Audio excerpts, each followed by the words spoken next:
The opening scene is the Hardy Boys stopping criminals during a theater production of West Side Story.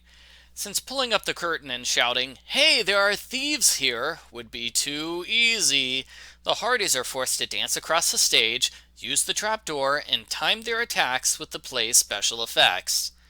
Sadly, Frank and Joe do not perform a duet on stage. Argo Font Book Review, Argo Font Book Review. After the musical, the Hardy Boys meet the newest member of ATAC, VJ Patel. He likes to disguise himself as a pizza delivery guy.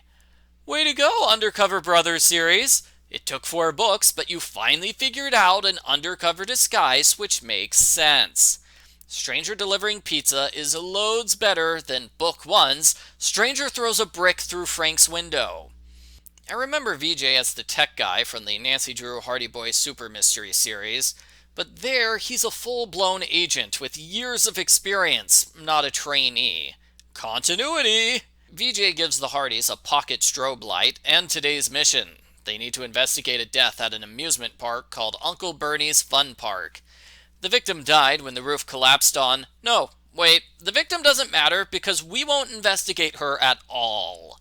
The disgruntled employees at the park are underpaid and overworked. As in, if this was real life, Uncle Bernie would be arrested for workplace violations. The Hardys could have skipped the whole mystery by getting Bernie arrested here in Chapter 3. The Hardys break into the roller coaster area and find evidence the police missed.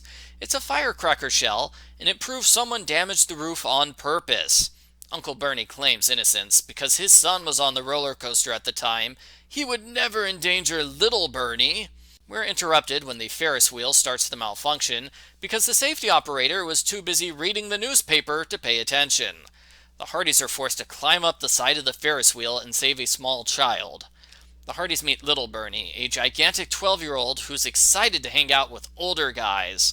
He's also kind of rude to employees, forcing them to give him free stuff all the time. He says all the rides in the park are connected by secret underground maintenance tunnels. So cool, they get an award. We're interrupted when the carousel goes out of control. Someone plugged it into a generator, so now it's going faster and faster. I'm pretty sure generators don't work like that, but okay. The Hardys are forced to jump on the carousel and crawl to the inside part to turn it off. As for the carousel operator, he's nowhere in sight because he decided to take a bathroom break while the ride was in motion. No, he didn't stop the ride. He figured he'd just let the carousel run for a few moments unsupervised while he took a break. Are all the employees here awful?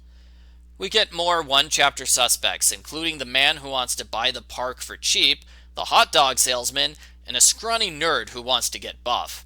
The Hardys warn him to avoid nutritional supplements because they can be harmful to your health.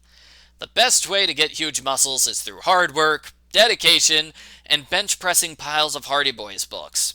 Joe decides to stop investigating for a while so he can go to a water park and check out the babes. As usual, all the girls prefer Frank. This is the 4th time the book makes a joke out of Joe's inability to attract girls. The joke stops being funny when it's repeated so much. Frank and Joe get stuck in a tunnel slide, and they're forced to climb out before the tube fills with water and they drown. Obviously, they can't float to the top on the water, because where's the suspense in that death escape? Things come to an end when they get a note telling them to visit the haunted house. It's a trap. The culprit knocks them out and leaves them tied up in a dungeon. Frank and Joe easily untie each other, and they wait for the culprit to reappear. The culprit shows up at 5. Frank checks his watch to be sure of the time. The Hardys catch the culprit off guard by pretending to be asleep, and they win the fight thanks to VJ's strobe light. The culprit is little Bernie, who was sabotaging the park to get his dad's attention. Sadly for him, things got way out of control way too quickly. The Hardys take little Bernie outside to be arrested, and guess what? It's 2:30 p.m., even though it was 5 o'clock 7 pages ago. Continuity! The end. Post-book follow-up.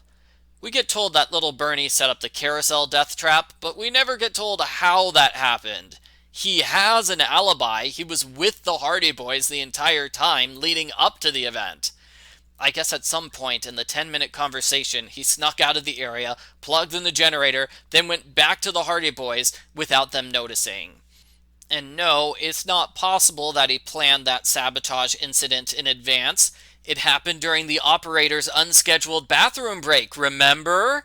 Unless he secretly gave the operator a lot of drinks ahead of time so he would go to the bathroom, it doesn't work. Like the previous book, the Hardys use We're Amateur Detectives as a cover story. It works just fine, and it makes me wonder why the Hardys have to be secret agents in this series. They solve the exact same mysteries they did earlier, and they don't get any real support from ATAC to make their investigations any different. There doesn't seem to be any reason for the secret agent stuff, besides for the fact that it's cool. The first four Undercover Brothers books were all published in June 2005. The series was immediately cancelled in Britain due to lack of interest. Ouch. I personally think the four books serve as a fine introduction to the new series. I know what to expect from every single book from now on. An unrelated adventure scene in Chapter 1, Aunt Trudy yelling in Chapter 2, ATAC giving the Hardys almost no information whatsoever before sending them on a mission, and them solving an easy mystery peppered with death sequences, suspects who only appear once, and Joe complaining about girls.